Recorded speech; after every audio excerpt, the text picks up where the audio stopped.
Здраво на сите, добре дојдовте на уште едно видео на каналот Татунчо. Денес со мене Марија Самарџиевска, специјалист за личен развој. Марија, добре дојде на каналот Татунчо. Добро ве најдов и ви благодарам на поканата. Јас имам едно специфично прашање за почеток, кое што не ти го открив во ведниот наш разговор без да снимаме. А тоа е, ти си една од првите кои што направи платен субскрайб на каналот Татунчо, значи стана член на каналот, така да кажеме, без да се познаваме, без да некој тоа го побара од тебе, па би сакал за публиката која што многу пати не знае што е тоа членство на каналот, за мотивите и како дојде до тоа да бидеш член на каналот Татунчо. Малку за публиката која што таа опција join не ја има толку многу искористено. Па добро, од аспект на тоа дека многу малку канали во Македонија обработуваат теми за кои што не се зборува многу и многу малку канали се слободоумни во однос на содржината. Твојот канал ми привлече внимание пред се за тоа што обработуваше различни теми, меѓутоа воедно им даваше на гостите да се изразат како што гостите знаат и умеат, нели, без да ги, да речеме, без да им влегуваш во збори и така натаму, така да целиот тој пристап, тоа што го видов во првите неколку видеа, ми привлече внимание и дефинитивно одлучив, јас овој канал сакам да го поддржувам месечно. Не мора да значи дека тоа е единствен начин, нели, да поддржуваме канали, меѓутоа мене ми имаше смисла пред се заради тоа што ми се допадна начинот на кој што темелно влегуваш во темите. Исто ми се допаѓа тоа што, да речеме, знаеш која е твојата специфика, специфично знаење која е тоа твоето, а во кој моменти зависеше од гостите.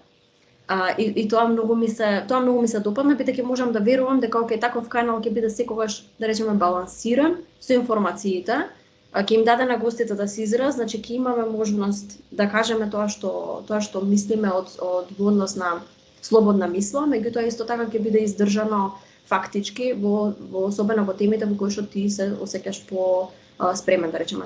Тоа е особено тоа го забележувам кај литературните анализи на книги, на текстови и така натаму. Тоа беше мојата единствена мотивација и ме радува што имаме канал на македонски јазик кој што вработува различни теми.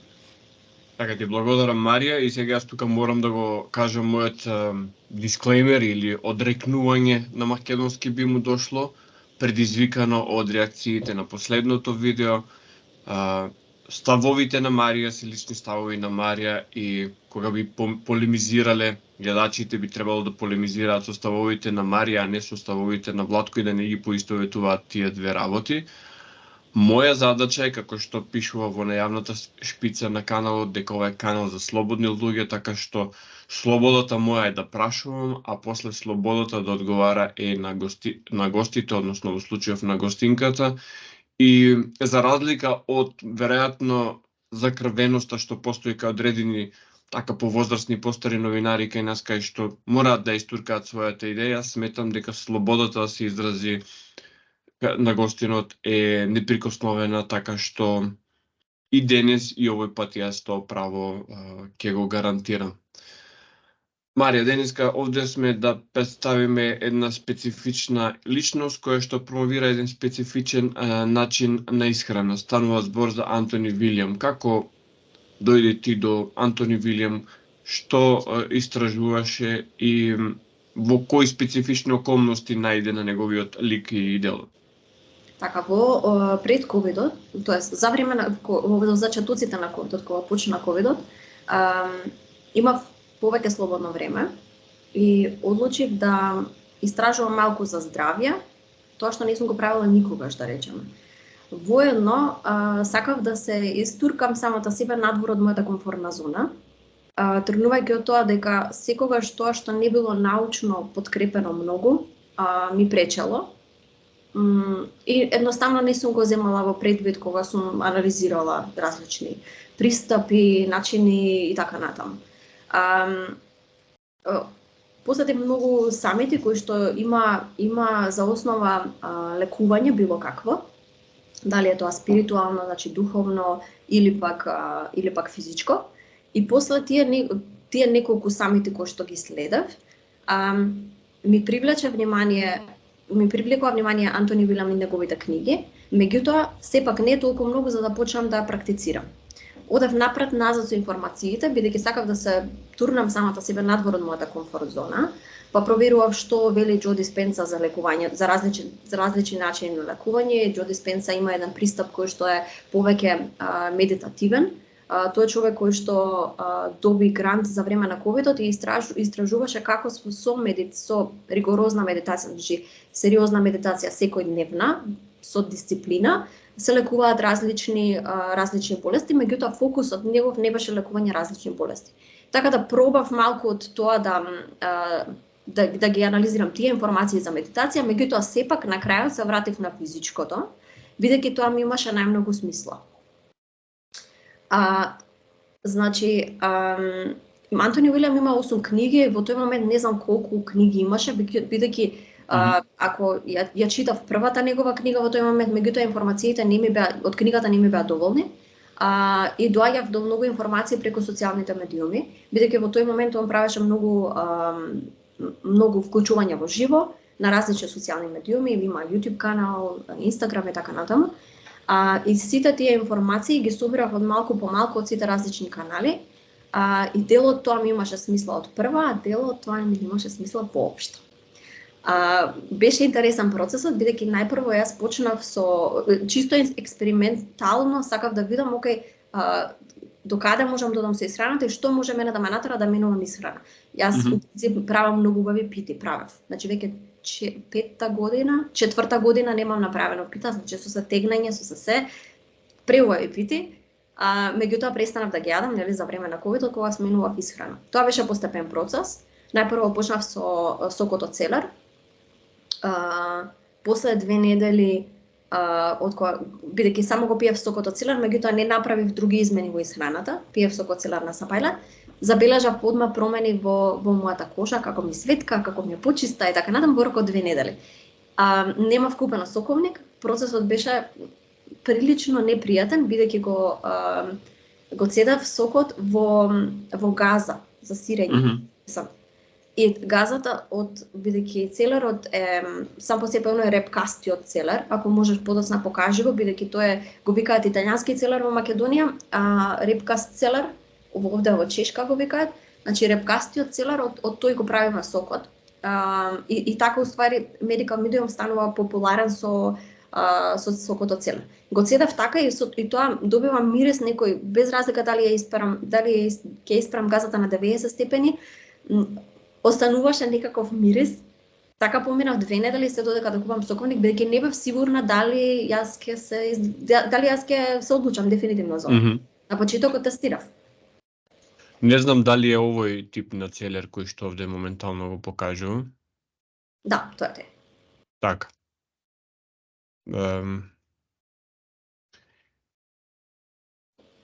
И како продолжи целата авантура? Како стигна до купување на соковникот на крајот? Стигнав до купување на соковникот. Полека почнав да менувам, да инкорпорирам други делови од исхраната кои што требаше да ги менувам. Покрај целерот воведов литро сок од лимон на сапајле, значи сега секој сапајле кога станувам пијам сок од 1 литар од сок од лимон, со тоа што во литро вода цедам 1 лимон, ставам малку мед и тоа ми е секој сапајле. Многу досадно звучи, бидејќи секој сапајле мене ми е исто. Јас секој сапајле знам што ќе пијам, што ќе јадам, по кој редослед и тоа не се менува веќе 4 години. Почнувам со сокот од лимон, па потоа со целерот. Сега процесот на оттргнување од другата храна која што не е здрава, според Medical Medium, беше малку потежок. Со тоа што глутенот, питите, буреците, лепчињата, тоа се го оставив на крај. И некаде околу 4-5 месеци јадев глутен и правев утринска рутина, значи сок од лимон, целер. Потоа полека ги тргав другите состојки. Најпрво ги тргнав јајцата, бидејќи според Medical Medium јајцата се најтоксични за нашето тело. Ова ќе биде многу интересно, бидејќи мене не ми имаше смисла на почетокот. Цело време читав во книгите, читав луѓе што веќе се беа многу долго на Medical Medium, што ми пишуваа за јајцата дека не се добри, дека ги хранат бактериите и вирусите, меѓутоа тоа ми немаше смисла мене. Значи не ми беше интуитивно знаење. Да речеме за зеленчук и овошје некако сите сме навикнати дека добро да тоа е здраво, меѓутоа, окей, што правиме со јајцата, нели? Имаме генерации кои што се растеле со јадење јајца и чист протеин е тоа и ни помага за растот. Мислам, тоа не е разбирањето, нели, денешно. Имаме денеска студија, да речеме, која што вели дека јајцата се добри, утре ќе излезе друга која што ќе каже дека јајцата не се добри. И ми требаше многу време за тоа. Иако ми беше лесно да не ги јадам, меѓутоа за да верувам во тоа што го кажувам, дека окей, јајцата стварно не се добри, ми требаше време. Може би подобро да објаснам што вели Medical Medium за јајцата сега, па потоа ќе Пред тоа би сакал ова за глутенот малку да го обработиме, бидејќи на интернет сега се наоѓа се и се што, и имаше едно објаснување кое што мене ми беше логично, е тоа како порано, како што велиш ти, пити и слични специјалитети, македонската кујна е преполна со работи правени од тесто, и како тоа порано не правило никакви проблеми, а сега прави, и стигнав до податокот дека пченицата од која што правеле брашно во минатото била органска пченица која што не содржала глутен. А додека генетски модифицираната пченица која што се одгледува денеска содржи толку многу глутен што споредбата беше ваква, дека варењето на овој тип на брашно, односно во овој тип на тесто е како да ставате цемент во желудникот и толку тешко го процесира тоа желудникот. Па колку има логика со ова, значи дали генетски модифицираната храна всушност е главниот причинител зошто одреден тип на состојки веќе не се соодветни за исхрана? Да, значи во однос на генетски модифицираната храна има одредени генетски модифицирани продукти, кои што знаеме дека се генетски модифицирани. Тоа се малите папаи. Ако една папаја изгледа обично вака, малите папаи се обично некоја големина вака и тие се генетски модифицирани и тие треба да ги избегнуваме. Сега во однос на пченката, да, пченката, секоја пченка, Medical Medium вели дека е генетски модифицирана, бидејќи семето од оригиналната пченка која што нема глутен, не постои веќе, и е генетски модифицирана и таа не постои. Истото е и со сојата, значи исто не јадам и соја, меѓутоа за пченицата, доколку порано не било, секако дека семето е модифицирано, сега како и се друго и се е позагадено, меѓутоа Medical Medium вели дека порано немало проблем со глутенот, поради тоа што луѓето имале различно ниво на бактерии и вируси. Во моментов имаме многу бактерии и вируси, како бидејќи он вели дека ги наследуваме од родителите, од бабите, од дедовците и така натаму, и плюс сме изложени на многу повеќе. Сега тие бактерии и вируси кои што ги имаме во нас и секојдневно добиваме нови, бидејќи користиме јавни тоалети, се мешаме меѓу луѓе и така натаму, особено стрептококата, која што е најчесто е резистентна на антибиотици. Дури во моментот, да речеме, примаме антибиотици и потоа имаме негативен тест, стрептококата не сме ја уништиле, само затоа што тестот е негативен. Туку вика тестовите кои што ги имаме сега не се многу квалитетни, се прилично примитивни. Бактериите се уште ги имаме, наоѓаат начин да се скријат и стрептококата се храни од глутенот. Сега што предизвикува таа стрептокока? Обично ја гледаме кога најчесто се забележува кај луѓе кои што се склони кон акни. Обично Medical Medium вика дека акните се причинети од стрептококата. И со тоа што јадеме глутен, ја храниме стрептококата, можеби нема во моментов да излеземе позитивни на стрептокока, но акните ќе ги имаме и ќе се појавуваат континуирано додека не ја изгладнеме. Во однос на семињата, нели, тоа што реков, секако се модифицирани, меѓутоа разликуваме одредени продукти кои што се генетски модифицирани, кои што знаеме дека се генетски модифицирани во моментов, секако постои ризикот да повеќе продукти да се генетски модифицирани да не сме информирани за тоа. Секако тоа постои. Сега гледам дека има некои си иницијативи, сето тоа да се бележи, секој продукт да се бележи ако е генетски модифициран, да сме свесни за изборот, меѓутоа нели колку можеме да веруваме на тоа. Medical Medium посочува, значи ги посочува пченката, сојата, малите папаи и цвеклото, дека тие се во глобала генетски модифицирани. Сега, бидејќи ги спомна вирусите и бактериите, предпоставам тука влегува муабетот што сакаше да го спомнеш за да го продлабочиме муабетот за вирусите и бактериите и всушност како се тие поврзани со јајцата. Како што реков исто за стрептококата дека се храни од глутен, исто така вирусите и бактериите се хранати од јајцето. Он го објаснува тоа на начин што јајцето е протеин кој што најбрзо помага за раст на бактериите на вирусите, а вели исто така дека денеска бактериите и вирусите кои што ги имаме меѓу нас, кои што се распространети, тие се креирани во лабораторија. Дека тие не се природни кои што ги има во природата па ние сме ги закачиле, туку дека тие се креирани во лабораторија и дека тие се растени со јајца и автоматски кога ние го јадеме јајцето, ние ги храниме бактериите и вирусите. Ова е малку блесаво, ама зависи се тоа дали на некој ќе му има смисла информацијата или не. Јајцата да ги тргнеме на страна, бидејќи секогаш многу луѓе како комфорт фуд јајцето и некако долго време е било сметано за здраво и ова е малку предизвикувачки информација и не би сакала самиот факт дека медикал вика дека јајцата не се здрави, не би сакала некој да го одврати тоа да ја провери информацијата. Бидејќи има одлични резултати кај луѓето кои што долго време ја следат исхраната. Значи има луѓе кои што излечиле различни болести, кои што излечиле акни, различни видови на канцер, дури има успехи со аутизам, деменција и многу различни други болести. Хипотироизм и секакви различни болести. Па добро, како што рече ти, може да звучи малку блесаво, исто како што мене ми звучи многу блесаво фактот дека во одредени лаборатории, тоа сега веќе се јавни податоци, дека во некои лаборатории се истражуваат карактеристики на вируси и бактерии, особено на вируси, каде што се истражува моментот gaining function, што значи ако во природна состојба вирусот има одредени карактеристики, истражувањата водат кон тоа да се создаде функција која што претходно не постоела. Така што ваквите истражувања воопшто не се скандалозни и многу од овие работи кои што сега излегуваат на површина, веројатно во самата практика се веќе практикувани поодамна.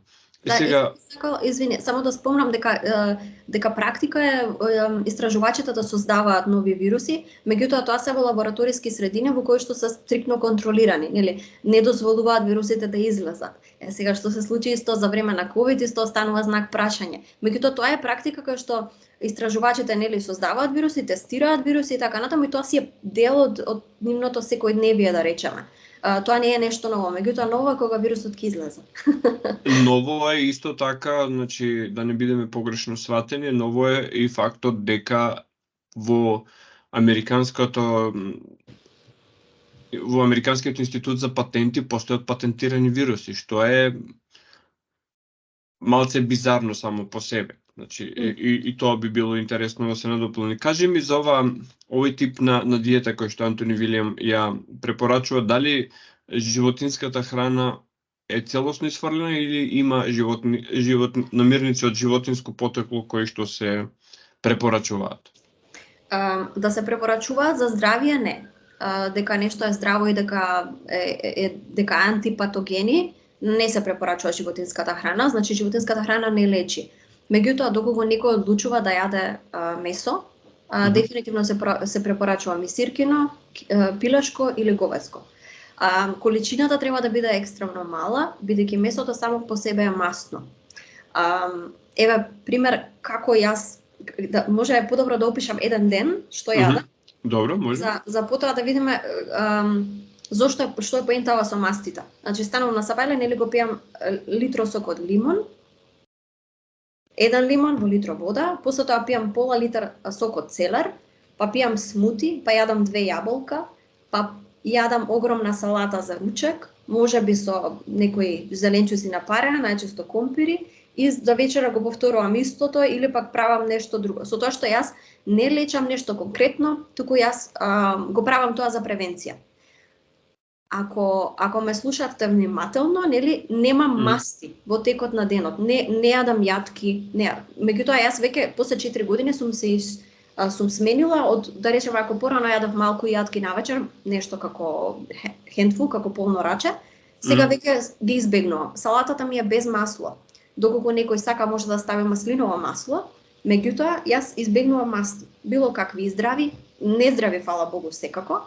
Меѓутоа, здрави масти и тие ги избегнувам, бидејќи процесот на додека кога конзумираме масти, телото не може да се чисти толку ефикасно како што кога е без масти.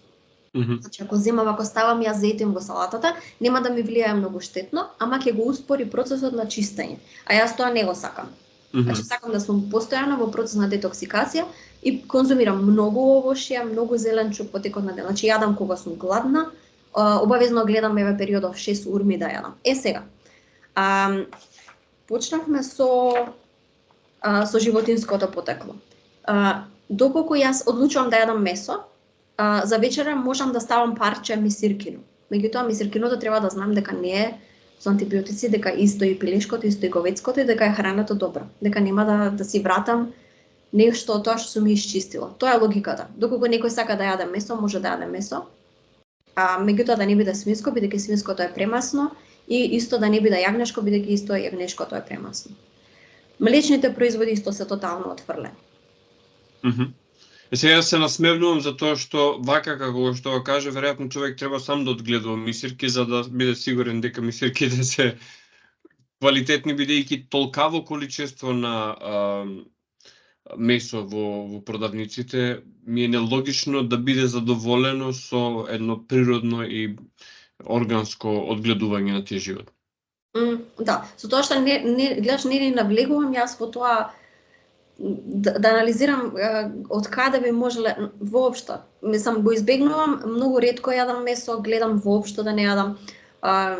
Меѓутоа, сепак внимавам да не ми влијае на социјалниот живот. Ако треба да јадам некаде надвор и ако немам салата, да речеме во некој ресторан, се случува овде да нема салати каде што сум во моментов, не е како во Македонија, или пак се случува да им се веќе измешани со оцет, со нешто друго, и оцет не јадам. Значи, ми треба само да е зеленчук, исацка, меѓутоа кога не можам да го добијам тоа, некогаш се одлучам за варијанта месо и компири, меѓутоа тоа е многу ретко. Така да не ни губам време да анализирам од каде е, што е едноставно полесно ми е мене да не ги конзумирам воопшто.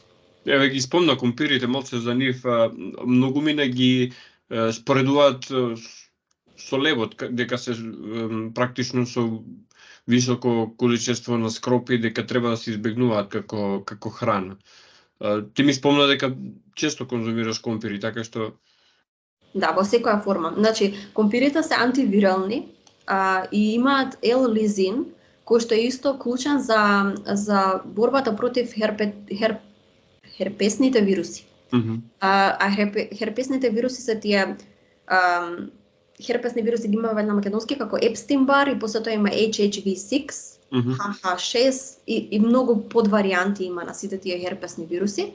И L-лизинот, особено компирите, помагаат против за да се намалува нивната сила во нашите тела. Компирите имаат шкроп и некои луѓе ќе кажат дека окей, кога јадат компири се дебелеат, меѓутоа како ги јадат компирите е многу важно. Дали ги јадеме компирите од згора ставаме путер или пак ги пржиме компирите, автоматски шкробот и сите тие нутритивни вредности од компирот не можат да навлезат длабоко во келиите каде што треба ние да ги задоволиме со храна во нашето тело. Туку маснотијата го спречува тој процес и автоматски ние не ги добиваме бенефитите од компирите кои што обично би требало да ги добиеме. Јас како ги готвам на парја и ги јадам без никаква маснотија, дури не маслиново масло. Сега доколку некој нели сака може да стави. Јадам најчесто компири со кроми, тоа ми е македонска салата, нели компир салата. Така. Меѓутоа не ставам масло. Или место оцет лимон. И сега, ти неколку пати го спомна, јас го спомнав само името, ти спомна дека станува збор за Medical Medium. Би сакал да отвориме страната на Википедија за Ентони Вилијам, за да луѓе имаат Представа како Представа, значи да, Иако ќе кажеме на интересна работа, јас кога почнав, не можев да го слушам, не ми беше пријатен за слушање, бидејќи ми беше тешко да го слушам, бидејќи не зборувам многу научно издржано, а ви кажа во тој момент дека кога почнав, се што не е научно во тој момент не ми беше мене. Не ми беше окей воопшто ни да се замарам. Верувај на науката, така. Да. Така беше мантрата. Така. И кога почнав да го слушам со тоа што се за да си го сменам мајндсетот, за да се држам дисциплинирано на исхраната, станував од Сабајле и ги пуштав неговите видеа. Значи она буквално си правев сама перење на мозокот за да се држам до тоа што е препорачано. Резултатите беа неверојатни, ама ќе разговараме за тие подоцна.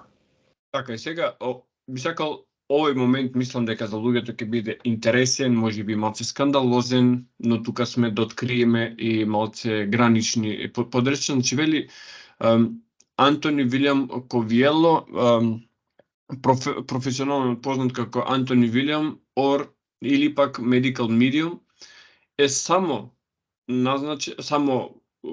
self-proclaimed, како ќе му дојде на македонски, само наречен така медиум, кој нуди псевдонаучни здравствени совети базирани на наводната комуникација со одреден дух. Значи јас држам до тоа дека треба да прочитаме што Википедија за него вели. Значи тоа е Википедија која што самата по себе не е толку многу научна страна, затоа што за еден тип на материја многу пати се случува на различни јазици да имаме различни податоци, така што Википедија е релативно, но како еден вид на вловет во тоа кој е Антони Вилјам. Значи, јас би сакал за гледачите моментот медиум да го објаснеме, затоа што можеби ќе биде и малце збунувачки и нејасен. Да. Кога почнав да ги читам книгите, во едната книга објаснува он како почнува да го слуша гласот, и тоа се случило кога имал 4 години. И кога слуша глас кој што му кажал дека баба му има рак на гради. Биле на вечера сите и он отишол и го слушнал гласот, нели, дека му кажал баба ти има рак на гради, и отишол и ги информирал сите на масата кои што седеле, баба има рак. После тоа отишле на проверки и стварно баба му имала рак. И така со тек на времето, значи уште од 4 годишна возраст, кога почнува он да го слуша гласот, почнува да открива различни болести, најпрво кај најблиските и понатаму кај луѓе доаѓаат кај него, што се вика за консултација. Гласот континуирано го слуша до ден денес, барем така вели он. Меѓутоа, исто тоа мене не ми беше толку клучно. Знам дека е интересно, знам дека е несвојствено, нели, да слушаме совети од такви луѓе, меѓутоа јас ги исчитав книгите. Информацијата во книгите, иако не, да речеме, не беше научна тогаш, сега веќе имаме многу податоци, многу успешни приказни кои што излечиле различни болести со следење на исхраната. Веќе после толку години, минатата година излезе студија дека за поврзаноста помеѓу Епстейн-Бар вирусот, значи херпетските вируси, и деменција, што он го има напишано, да речеме, пред 10 години во книги. Така не ми беше толку клучно, меѓутоа да, он слуша глас кој што му кажа. Он вика дека тоа е spirit of compassion, духот на сочувствието. Така. Он вели дека тоа е, не можам да кажам, не знам за тоа, ниту пак само кажувам он што кажува во однос на тоа. Меѓутоа советите кои што се во книгите се дефинитивно многу издржани. И науката дури сега прави ги достигнува, некако успева да ги докаже. Да речеме, минатата година стварно бум беше тоа дека ги поврзаа конечно научниците херпетските вируси со деменција, со Алцхајмер. Така интересно е, значи во случај станува збор за потврдување на одредени работи од страна на науката, многу пати науката едноставно си има работа со резултатите, а не ги нема, како да кажеме, го нема процесот на стигнување до тие резултати, па преку експеримент доаѓа до тоа затоа што научниот метод е нешто. Значи прво имаме сомнеш, имаме како се каже хипотеза односно аксиома и потоа таа аксиома се потврдува. Претпоставувам дека податоците што тој ги добива се веќе готови, а за модерната наука се уште представуваат аксиома. Но ми беше значајно да нагласиме дека станува збор за еден вид на ваква информација, значи добиена од нефизички ентитет, така. Да, барем така кажува. Така. Кои Барем се така кажува. така, кои се специфични, да речеме, дела поврзани со неговата работа? Значи, он има издадено 8 книги, од кои 3 имам овде до мене, во хардкопи ги имам тие. Brain Saver, Спасител на мозокот, Life Changing Foods, животоменувачки храни, животоменувачка храна и Cleanse to Heal, со чистење до лечење. Еве јас сега ќе ги покажам. Јас ќе ги покажам повратен редослед, еве. Ја книгата последната, како рековме дека е Clean to Heal. Cleanse to Heal има. Cleanse to Heal. Така тие три ги имам во PDF, а можам да ги набавам сите ги имам во PDF форма, овие три ги имам во hard copy. Подоцна можам да ти ги испратам, Владко, па да ги ставиш во Telegram групата, доколку некој е заинтересиран. Да ги имам некои на српски, некои на хрватски, ќе видам што ќе најдам, тоа ќе ти ги испратам. Така, па добро, веројатно и на англиски. Јас сум се повеќе убеден дека нашата публика, за разлика од повеќето луѓе наоколу, ние сме такви, значи мало јазично подрачје, па се мораме да компензираме со знаење на други јазици, така што верувам дека повеќето луѓе што го следат каналот знаат англиски. Да. Сега ја покажаш Brain Saver. Brain Saver е една книга, а Brain Saver Protocols е втора книга. Во Brain Saver ги објаснува причинителите најчесто за да речеме за менталните болести, воедно вклучувајќи таму аутизам, Алцхаймер, биполарни расстройства и така натаму. И Brain Saver Protocol се протоколите кои што се специфични за лечење. Значи што точно треба да се јаде, што точно треба да се конзумира за тие болести да се лечат. Така, повели. Како што зборуваме веќе половина час и во овој половина час некако заборавив да напоменам дека се фокусира на хроничните болести. На лечење на хроничните болести. Не се фокусира на акутните, бидејќи фала Богу имаме добра медицина за акутните болести. Доколку некој е во животот загрозувачка состојба, медицината е прилично солидна и може да реагира за да немаме трајни последици до некаде. Меѓутоа, како што гледате, се фокусира на хроничните болести пред се, бидејќи тие вируси за кои што претходно разговаравме, за тие херпетските вируси, дека тие се причинители на хронични болести. Акутно, моментално можеме да имаме, не знам, да речеме херпес или некој од време на време има околу устата или било каде. Меѓутоа, тоа се само акутни мали симптоми. Меѓутоа, тие вируси прават баш се некако како дизајнирани да прават штети на долг рок. Заедно со другите бактерии кои што не се, да речеме, се резистентни на антибиотици, како стрептококата. А добро, вирусите сами по себе не би требало да имаат никаква поврзаност, нели, со антибиотиците, затоа што антибиотиците се дизајнирани да се борат против бактериите, додека против вирусите мислам дека антивирусни средства генерално или се малку или воопшто не постојат во класичната медицина. Да, гледам дека антибиотици се препишуваат особено за ковидот, нели, кога се симнува веќе на плуќа и така натаму, меѓутоа за тоа не можам детално да кажам зошто покажува некакви резултати, бидејќи кај некои луѓе, нели, кога имаат ковид, па им дадат антибиотици, па им се подобрува состојбата. Затоа не можам да кажам, меѓутоа да, дефинитивно имаме антивирална храна, билки кои што се лековити, кои што помагаат и за бактерии и за вируси. Сите информации се овие во книгите, ако да видиме да се фокусираме на нешто можеби специфично. Така, мене, значи, моето истражување ме води кон тоа, не знам дали овде во овие книги го има, дека една од билките која што има најдобро антивирално влијание е ориганото.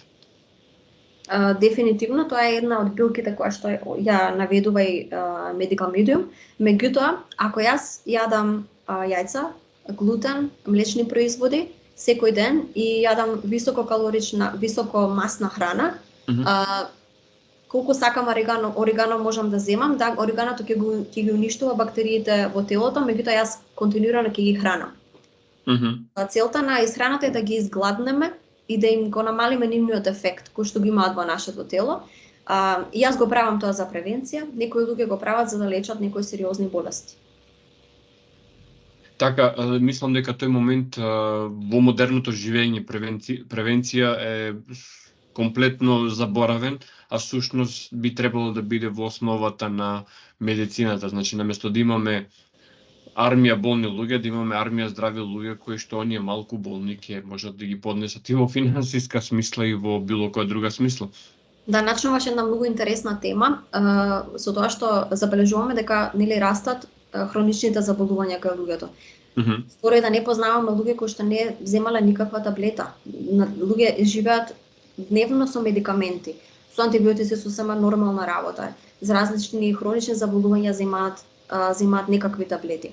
Се тоа е во ред, меѓутоа Medical Medium вика дека со исхраната дека можеме да ги намалиме таблетите кои што ги земаме и некои луѓе се случува да одат со книгите кај нивните доктори, се работи за некои поотворени доктори, нели? Им кажуваат, еве, имам проблеми со тироидната, без разлика какви. Одат на доктор и кажуваат, сакам да ги намалам лековите со тек на време. Ова ми е книгата со која што ја следам. И докторите треба некако да се менуваат. Меѓутоа, докторите имаме многу добри доктори, нели, кои што стргнале во професијата дека сакаат навистина да лечат луѓе, меѓутоа системот не им дозволува толку многу. Јас имам еден личен пример од еден мој клиент кој што имаше рак и почна со аутофагија и од аутофагијата направи после да речеме 10 дена на аутофагија, тоа значи изгладнување комплетно, пост на вода, направи крвна слика и отишол со крвната слика кај докторот и докторот му рекол ништо, јас не можам да ја коментирам оваа. Меѓутоа нашол доктор кој што ќе го се одлучил, се договориле да го сретне надвор од ординацијата, значи надвор од неговото место на работење. И докторот му рекол, јас да сум на твое место, ова би го истражувал, бидејќи на крвната слика покажува некаков резултат, аутофагијата. Само аутофагијата само по себе.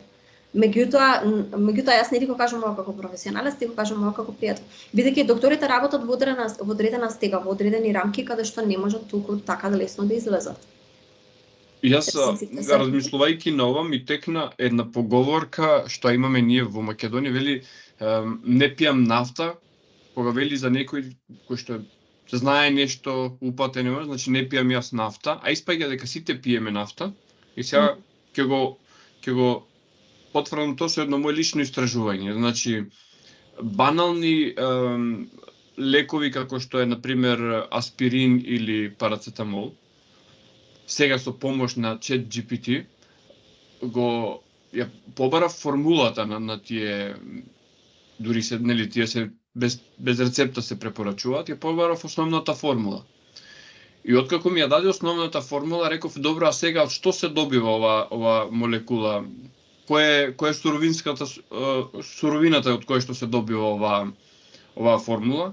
И на сите, ги спомнувам овие два, но на сите кои што побарав, основната суровинска подлога е нафта.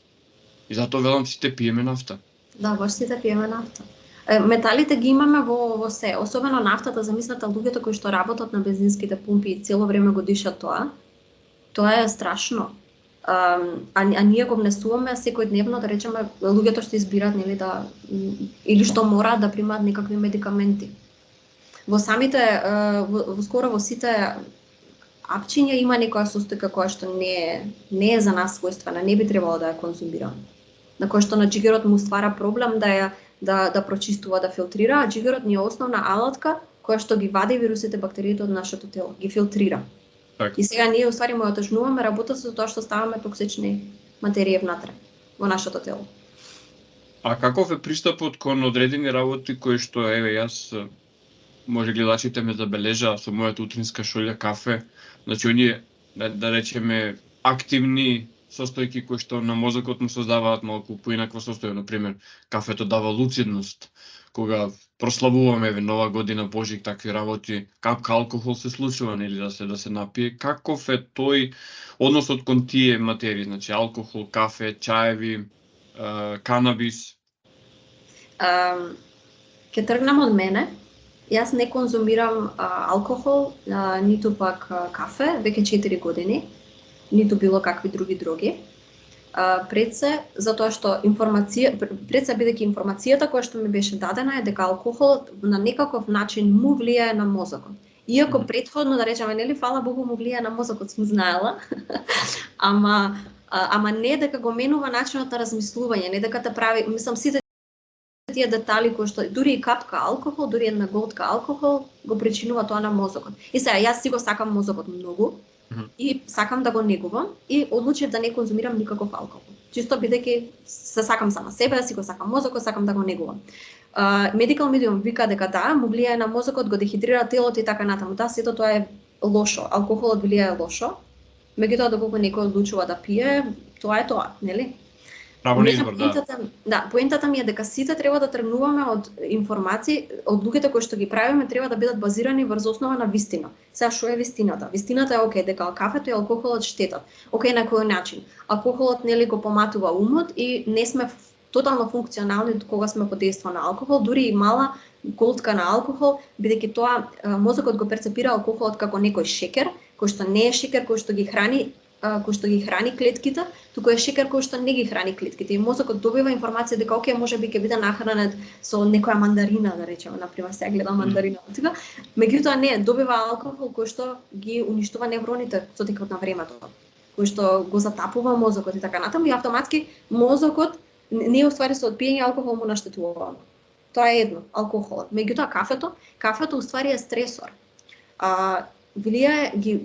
Влијае на нашите надбубрежни жлезди. Во моментот кога пиеме кафе, телото лачи повеќе адреналин. Ние не е дека добиваме енергија од кафето, туку телото мора да лачи повеќе адреналин, бидејќи ние сме под дејство на некаква супстанца надворешна. Ние не добиваме енергија пак од мандарината, пак ќе се вратам. Не добиваме енергија од мандарината, која што е глукоза, која што ги храни клетките, туку добиваме некоја си супстанца која што не храни, која што буквално го става телото под стрес. Сега зашто некои луѓе кои не пиеле долго кафе почнуваат да се тресат кога ќе пијат кафе, тоа е бидејќи е дефинитивно дрога. Ипак тоа е избор. Има други негативни последици од кафето кои што се поголеми. Кафето ги уништува минералите во телото и влијае на намалување на квалитетот на коските и на забите. Исто така и со оцетот, јаболковиот оцет, бидејќи тоа е ферментирана храна. Додека лимонот е жива, ја оживува водата, ја оживува храната која што ја јадеме, например, доколку наместо оцет ставаме лимон. Значи тоа се поентата ми е, имаме информации и сега ние ако ги анализираме студиите кои што ги излегуваат секојдневно, мене не ми се допаѓа фактот дека ние треба да одлучуваме врз основа на неточни информации. Сега некој каже, окей, ама и ова ти е неточно. Дали некој може да го победи фактот дека овошјето и зеленчукот се лоши? Доколку имаат пестициди, да, ќе ги измијаме и ќе гледаме да бидат што повеќе чисти. Меѓутоа, ако јадам овошје или зеленчук или процесирана храна, фала Богу дека нема факт кој што ќе го побие тоа дека овошјето и зеленчукот не се добри, дека нешто ќе каже, ме разбираш? Поентата е да одиме кон тоа, да се движиме кон тоа што е вистина и вистината да не ги базира. Потоа јас ако речам, мене, окей, некој пие многу, некој пие алкохол многу, некој кафе, јас викам, јас ни едното ни другото, ама може лоши мисли ми се храна. Нели, за да си го храниме токсичното во себе. Ама избирам така да е. Не живеам несвесно и да ме води моменталниот нагон, леле колку сакам кафе. Не супер е кафево. Мислам, не е супер, туку ја одлучувам сега да се труам со кафе. И окей. Нели, јас одлучувам, моје тело е сосема окей да го пијам кафето и знам дека е лошо. Тоа ми пречи малку секојдневно кога несвесно тргнуваме во работите. Треба да сме тука, да бираме врз основа на тоа точните информации. Така, значи јас еве ќе споделам моето лично искуство во моменти кога сум се обидувал да не пијам кафе, дури тогаш сваќам колку всушност сум зависен од пиењето кафе, колку органски имам создадено таа потреба. Кога конзумирам на секојдневна основа, изгледа како некоја бенигна навика, ама не е. Значи, абстиненцијалните кризи од кафе се страшни. Значи, поспаност, мамурлук, нерасположеност, главоболки. Ово кажувам од лично искуство, значи не мора да значи дека кај секого би требало да биде така. Јас пиев по 3 кафиња дневно пред 4 години и кафето го одма успеав да го прекинам. Меѓутоа како, бидејќи наутро сум многу зафатена. Наутро едва стигнувам да испијам се што треба да испијам. Ева тука го имам смутито што се со диви боровинки. Има многу течности, имаш многу активности на сабајла кои што нема бараат многу време, бараат многу посветеност, да напорно е, ама не го осетив дека ми фали кафето во ниту еден момент. А како еве овој модерен начин на живот се вклопува со овој вид на исхрана? Јас верувам дека динамиката на модерното живење, стресот се големи мотиватори да се јаде брза храна, процесирана храна, да се храниме нездраво и да на крајот на денот се има потреба од овие отапувачи на сетилата, би рекол. Чашка алкохол навечер за да се опушти стресот од денот, речиси вообичаена работа, затоа што во текот на денот имаме толку многу стресни ситуации, дали е тоа сообраќај, дали е тоа работа, дали институции, шалтери, било што. На крајот на денот веројатно за по големиот дел од обичните луѓе станува неподносливо да се заспие со мирено. Ке се навратам на тоа претходно што кажав, дека треба да живееме свесно доколку можеме. Сега, јас сум на сабајле пофункционална отколку навечер, некогаш. Знам тие денови дека сум на сабајле пофункционална отколку навечер. Се спремам за навечер. Што значи тоа? Значи дека седам сите сокови што треба да ги седам на сабајле. Станувам порано, мене ми олеснува лично тоа што и мојот партнер е на истата исхрана, и ми се придружи после 6 месеци, првите 6 месеци јас бев сама правев. Секојдневието ќе биде секогаш стресно, без разлика, мислам, секогаш ќе ни се случуваат стресни работи. Едноставно таков е животот, меѓутоа како одговараме на тие ситуации зависи од нас. Јас што правам, зборувам од лично искуство, ќе кажам пак, напорно е многу, бара припрема, меѓутоа го мијам целерот за една недела мијам целер. Некогаш правам за 2 дена. Правам се што е во моите можности, се што можам во моментот. Тешко е тоа кога треба да одиме нели на работа, меѓутоа ако треба да одам рано сабајле на работа, ги припремам пијачките од навечер и спремам, мијам салати, имам измиени салати да речеме за 2-3 дена. Припремата однапред е многу важна и одам на работа со кутивчиња спремна храна. Тегли со пијачки, кутивчиња спремна храна. Одбивам да одам на ручек, нели, каде што немам што да јадам. Доколку има некои салати, гледам мапирам каде има салати, за кога нема да имам време. Меѓутоа, секогаш кога имам време, гледам да сум одговорна. Поентата на ова е да не ни ствара стрес исхраната, туку да се обидуваме да го правиме тоа што можеме најдобро. Не да бидеме совршени, бидејќи многу детали. Јас повеќе би рекла дека ова е начин на живот, не е исхрана само. Бидејќи однос на козметиката која што ја користам, јас не користам класичен гел за туширање, користам едно обично сапунче. Шампон, користам едно обично сапунче. Креми, не користам конвенционални креми, користам некои есенцијални масла, измешани со кокосово масло и така натаму. Тоа е буквално е начин на живот. Дома чистиме со хидроген 3% и оцет. Не чистиме со никакви други хемикалии. Нели препришуваме по 2-3 пати за да бидеме сигурни дека сите бактерии се уништени така натаму, меѓутоа не користиме миризливи, не користиме парфеми. Еве го парфемот, тука ми е во близина. Значи имам парфем кој што го правам јас сама. Мешам есенцијални масла, тоа ми е парфемот. Така, кога го спомнах хидрогенот, имаше многу луѓе што споделува искуство дека сега ова не го кажувам дека треба да си го прават сами, значи некаква комбинација од 3% хидроген, физиолошки раствори, одредени други состојки, дури и го пијат луѓето тоа за внатрешно прочистување. Со тоа не, значи јас не го препорачувам, туку кажам дека го слушнав како искуство. Да, значи телото треба да си го третираме како храм. Ако кафето е премногу силно за телото, значи хидрогенот исто 100% е премногу силен за телото, нема потреба. Има други начини, имаме сокови од овошја, од зеленчуци, кои што може да ни го прочистуваат телото и да ни помагаат да стигнеме до резултатите до кои што сакаме. Поентата е да не го истоштуваме телото со некои си многу силни чистења. Ја спомнав претходно аутофагијата, зашто аутофагијата ета покажа резултати, јас не можам да кажам дека луѓе имаат излечено стварно некои сериозни заболувања со аутофагија. Меѓутоа не можам да кажам дека е не можам да ги побивам резултатите исто кето диетите кои што се високомастни диети. Тие не можам да ги побивам, меѓутоа во моментот кога менуваме исхрана, ако одиме од високо процесирана храна, ако сме јаделе за доручек лепчиња, саламчиња, јајца и така натаму, и сега одиме кон некоја варијанта каде што пиеме повеќе, самата хидратација помага на телото и самата промена на исхраната кога ги вадиме овие токсични негативни храни ни го менува, ни дава резултати некакви. Меѓутоа долгорочно аутофагијата на телото му треба поддршка, особено во ова време кога го гледаме воздухот што го дишаме. Ние гледаме што дишаме. Ние не треба да гледаме што дишаме. Или излегуваме надвор и мирисаме парфеми кои што се исто фрагнанс, самата парфюм, самата состојка, таа не ни ги откриваат состојките на парфемите.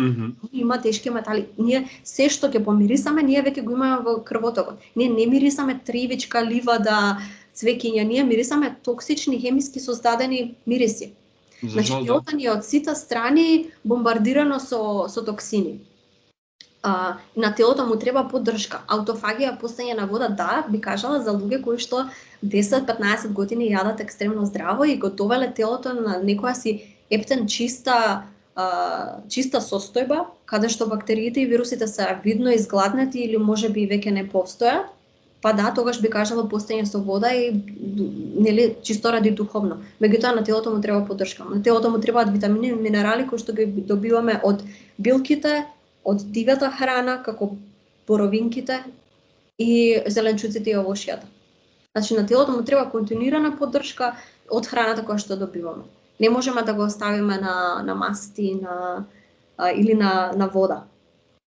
Сега друг елемент е исто тоа, дали колку водата е чиста. Ако ја пиеме таа од чешма, тоа е веќе друга тема. Исто многу долга. Интересно е за ова, за што рече, не треба да го гледаме воздухот, а го гледаме воздухот. Пред некој ден Скопје беше високо на листата, еве сега гледам дека денес не е веќе, за среќа. Мислам дека имаше некои врнежи од снег. Високо на листата на загадени градови во светот, значи пред Делхи, пред Вухан или во категорија со Вухан градови во кои што има тешки индустрии. Но што ми во Скопје го има тој воздух кој што се гледа, значи не е тоа обичен чад, туку има материи кои што би биле ставени на куп, се нешто што може да биде опипливо и претпоставувам дека од тука после сите тие проблематики во нашите тела, затоа што не е само што јадеме, како што сега зборуваме, туку и што пиеме, што дишеме и пошто чекориме, затоа што ние сме изложени на сите елементи, а не само на елементот храна, например. Да, дефинитивно. И после тоа кога има врнежи, тие сите токсични частички кои што левдале во воздухот одат во почвата. И веќе зборуваме за почва која што е полна со различни частички кои што генерално не би требало да бидат таму, а ние од таму нели се храниме. Од почвата излегуваат зеленчуците и овошјата. Сега со фактот дека почвата е прилично загадена и ги нема потребните количини на цинк, не може да ги нели растенијата не се толку потентни како што биле порано, ние сме автоматски во состојба да мораме да земаме суплементи. И дефинитивно и оваа исхрана препорачува суплементација, меѓутоа многу специфична и чиста. Треба да знаеме од каде ги земаме суплементите и кој е нивниот состав.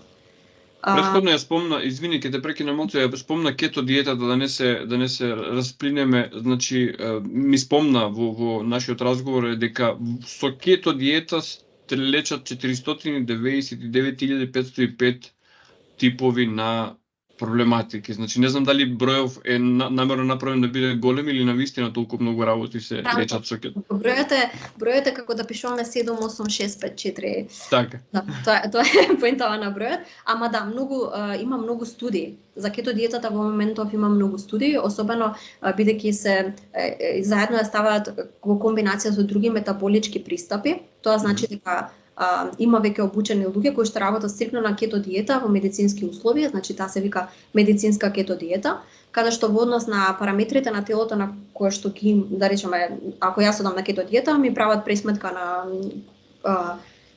мојата моментална здравствена состојба и понатаму ми се подготвува некаква исхрана која што е висока на масти и во зависност од тоа колку му треба на моето тело, нели има јаглено-хидрати и така натаму. Меѓутоа, кето диетата покажува добри резултати на почетокот. Немаме долгорочни студии да речеме, окей, да видиме колку што се случува со овие луѓе на долг рок. Секој ден да јадеме по една коцка путер. Па дури нека се и 20 авокада. Тоа се премногу масти за нашиот џигер. Ако велиме дека нашиот крвоток треба да тече, не треба да биде згустен, а мастите ни ја згуснуваат крвта, автоматски чистењето на нашата крв нема да биде доволно брзо. Ние нема да може да се ослободуваме од бактерии, од вируси, а веќе рековме живееме во загадени средини. Кето диетата да има резултати, меѓутоа дефинитивно еве јас кажувам тоа што Medical Medium вика дека високомасна диета не може да биде на долг рок добра, особено не за џигерот, бидејќи џигерот треба да филтрира. Така, Марија, значи кажи ми кои се перспективите на нова работа, значи кои се така повпечатливи примери кои што си имаат, кои што можеме да ги посочиме луѓе со нивни лични искуства кои што го имаат применувано ова, значи се ова што кажуваш ти звучи доста добро, доста природно, но кои се луѓето кои што влегле во, сама кажа дека ти работиш на ниво на превенција, но кои се луѓето кои што влегле со поедини проблематики и со какви резултати излегле од овој тип на исхрана? Еве ќе почнам од некој од мојата блиска средина. Ти испратив линк, можеш да го ставиш исто така во описот. Ќе го пуштиме веднаш, отворен ми е линкот. Може да го отвориш со екземата. Значи тоа се едни пријатели од Чешка кои што девојката имала екзема. Сериозно. Ова на нозете, така? Да, не знам дали тоа не е пријатно за гледање, нели? Не проблем. Добро. Значи сериозна екзема која што после многу хоспитализации не успеала да и се исчисти. Ако може да видите, еве во рок од 1 месец разлика со 369 чистењето кое што се наоѓа во книгата Cleanse to Heal. Тоа има различни варијанти на тоа чистење, има едно е со готвена храна, а другото е со сирова храна. Значи имате избор, може да биде готвена храна, може да биде сирова храна. Еве 1 месец што има направено, значи девојката ја познавам лично, имала премногу хоспитализации претходно за екзема, тоа се сериозни болки и еве се гледа како и била носата, тоа е во рок од 1 месец напредок. Сега веќе нема ништо и тие се мислам околу 5 години на оваа исхрана, се уште се хранат исто така. По Medical Medium нема веќе екзема, никогаш повторно не се повторило, со тоа што првата година бил процесот напред-назад, значи прво и се појавувале мали екземи пак, меѓутоа тоа е дел од процесот на чистење. Меѓутоа може да го видите напредокот во рок од 1 месец. Мислам дека имаше и други слики каде што понатаму се гледа, сега моментално не можам да ги најдам, но во секој случај, значи ова е само по себе фасцинантна разлика. Има многу. Има дете со аутизам кое што има прозбор, кое што било невербално, исто и тоа ти го испратив за Medical Medium мами? Да. Таа И тоа ќе го споделиме сега. Значи тоа детенце било невербално и во рокот 2 години мислам дека прозборува, а понатаму веќе си е во нормална паралелка, си оди нормално во школа и така натаму. Затоа што сакам да кажам дека ова не е многу лесно да се прави. Ова бара посветеност. Меѓутоа многу е лесно доколку имате луѓе околу вас, кои што ако некој се одлучува да ги чита книгиве и барам малку да примени, ќе приметите разлика. Со тек на време, јас како што кажав, јас почнав со сокоцелар. Денес не користам токсична козметика. Процесот е долготраен. Ќе менувам сигурно многу други работи, се надевам некогаш кога ќе бидам поспремна, ќе бидам спремна да живеам нели во некоја си поздрава средина. Можеби да го напуштам градот и така натаму, меѓутоа не сум се уште во таа умствена состојба за такви одлуки. Сакам да кажам дека во секоја средина можеме да го применуваме ова, можеме да ги применуваме овие информации. Се не знам колку практично од нашиот муавет луѓе ќе може да добијат некаква представа колку е ефикасно и колку посветеност бара ова, меѓутоа книгите дефинитивно ќе ги имаат достапни, па кој ќе биде заинтересиран може да ме контактира слободно. Мерак ми е да давам информации за ова. Така, значи, она што би сакал да го нагласиме по не знам кој пат е дека ние само споделуваме искуства, ние само даваме еден вид на мотивација, инспирација за истражување, а дека една ваква работа сигурно не може да се направи од денес за утре и дека нудиме, како да кажам, гуру услуги, дека некој треба да тргне по пат далеко од тоа. Иако многу пати со мојава работа и мене многу луѓе ме доживуваат. И сега што вели што треба да правам? Како да јас сум некој кој што треба да управува со животите на другите луѓе. Не, напротив. Да, супер е. Супер е. Фактот дека имаме слободна волја, можеме да одлучуваме сами за себе. Здравието, особено за здравието, ние треба да бидеме тие што се прашуваат, не тоа што ќе одлучуваат докторите. Со докторите се консултираме и не водат низ процесот, меѓутоа ние го имаме последниот збор. Тоа некако фали и изминативе години ги доживувавме докторите како дефинитивно како некои кои што ги имаат одговорите на се, не, науката се истражува континуирано и се менува и така натаму и ние ги имаме одлуките за нашето тело. Така да супер да се консултирате со Владко и со било кој друг, нели? Во однос на насока. Можеби ти нудиш некаква перспектива, некој друг што нема. Она што јас сакам да го потенцирам тука е слободата. Слободата е многу важна работа. И сега ќе дадам еден драстичен и екстремен пример во контекст на нашиот муавет. Јас сметам дека ако некоја личност сака да се убие со јадење на хамбургери и пиење на пиво, може слободно да го направи тоа за себе си. Значи, нашата слобода завршува каде што завршува нашето тело. Така што тоа што е слобода за мене не треба да значи дека е слобода за Мари и обратно. Доволно е да не навлегувам во слободата на другите луѓе.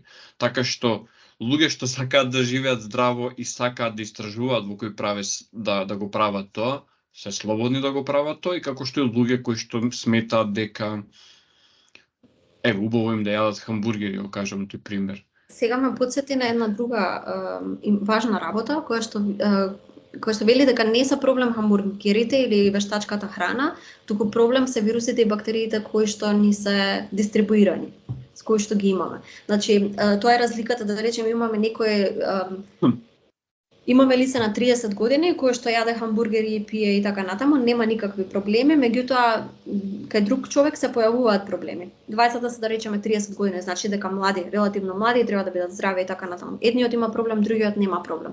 Тоа зависи од нивото на токсични материи кои што ги имаме во нас, под патогени. Значи вируси и бактерии кои што лачат, испуштаат одредени супстанции во нашето тело, нели го загадуваат дополнително нашето тело и така натаму. Тоа е разликата помеѓу едниот и другиот.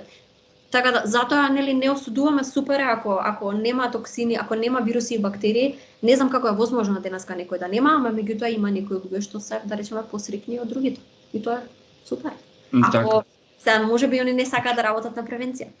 Така. И тоа е окей. Меѓутоа, да, со храната интересно е да спомнам дека ова е начин на живот и би рекла дека како го видов јас како борба меѓу добро и зло.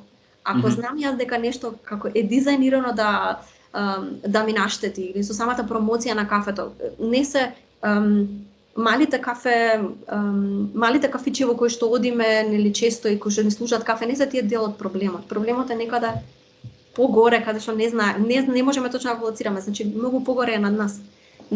И го гледам тоа како со самите мали одлуки кои што ги правиме да живееме подобро, да живееме во сооднос повеќе со себе, бидејќи колку сме без супстанции, без токсични материи во нас и колку поздраво се храниме, толку сме во допир со себе повеќе. Слободната волја може повеќе да излезе на виделина и врз основа, ако доколку одлуките ги правиме врз основа на вистински факти, нешто што не може да се побие, доколку јадеме здраво, нели, затоа што е здраво, не затоа што некој сака да направи да веруваме дека тоа е здраво, мислам дека би биле сите многу подобри, а се надам на сите тоа ни е целта да бидеме подобри утре од денес. Так, ме потсети ова што го кажа на една споредба, а тоа е дека ако општеството денес го замислиме како еден мозаик од лица и го погледнеме од далеко, ќе видиме некоја шара, но нема да забележиме ни едно лице.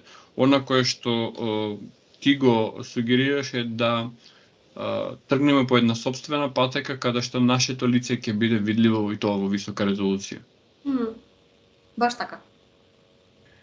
Така, Марија, јас ти благодарам за овој убав и ведар разговор кој што го водевме. Морам да потенцирам релативно наутро, значи во едно малку подоцно утро, но сепак рано за овие празнични денови. Ти благодарам што беше дел од каналот Татунчо. Оставам на тебе да ги поздравиш гледачите и твоите завршни пораки за нив. Ти благодарам Преца на поканата. Ми беше задоволство да ги споделам книгите и информациите од книгите од Medical Medium. Се надевам дека ова ќе ги поттикне гледачите да направат некаква барем мала промена. Сега сме во почетокот на јануари, каде што ги правиме годишните резолуции, обично затвараме минатата година и одлучуваме како сакаме да живееме во наредната година. Се надевам дека сите ќе барем малце ќе може да земете од примерите кои што ги има или во книгите или од некаде од друго место и утре ќе си го замислите утрешниот ден дека ќе бидете пред се вие многу подобри од денешниот, а со тоа и светот ќе биде многу подобар. Ви благодарам. Секој добро.